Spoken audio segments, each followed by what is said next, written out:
আসসালামু আলাইকুম ওয়া রাহমাতুল্লাহি ওয়া বারাকাতুহু। আমরা সকলেই আল্লাহ তাআলার কাছে দোয়া করি। অনেকের দোয়া কবুল হয়, আবার অনেকের দোয়া কবুল হয় না। আজকের এই ভিডিওতে আমরা জানবো কেন দোয়া কবুল হয় না এবং কোন শর্তগুলা মানলে দোয়া কবুল হওয়ার সম্ভাবনা অনেক গুণে বেড়ে যাবে। ইসলামে দোয়া কবুল হওয়ার কিছু শর্ত রয়েছে।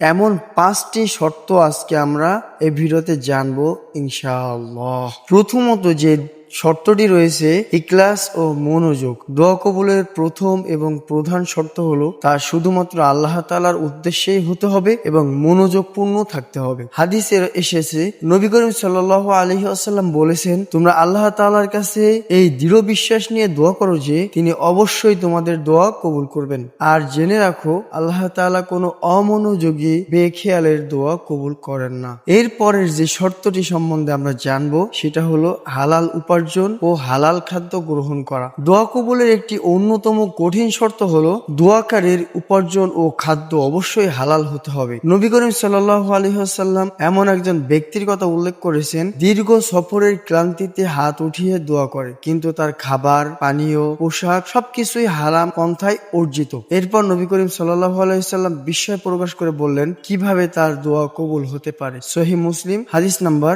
1015। এরপরে যে শর্তটি রয়েছে ইয়াকিন বা দৃঢ় বিশ্বাস।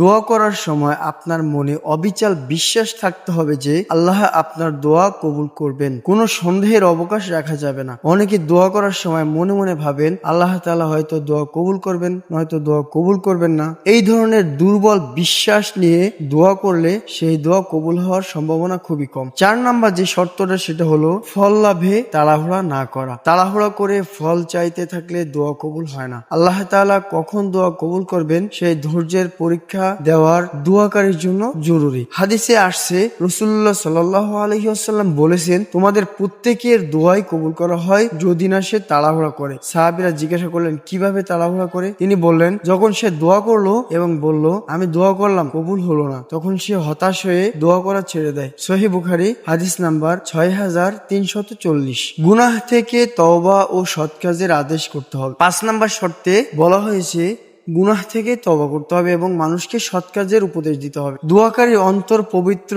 এবং ইবাদতের প্রতি যত্নশীল হওয়া উচিত। দোয়া করার আগে অতীতের গুনাহের জন্য আন্তরিকভাবে তওবা করতে হবে এবং ভবিষ্যতেও গুনাহ থেকে দূরে থাকার প্রতিজ্ঞা করতে হবে। তওবা দোয়া কবুলের পথকে পরিষ্কার করে দেয়। তো সুপ্রিয় দর্শক, আমরা যদি এই শর্তগুলো মেনে আল্লাহ তাআলার কাছে নম্রতা এবং ভদ্রতার সহিত দোয়া করি, তবে অবশ্যই তিনি সেটা দান করবেন। আসুন আমরা এই শর্তগুলো মেনে দোয়া করি, অবশ্যই আল্লাহ তাআলা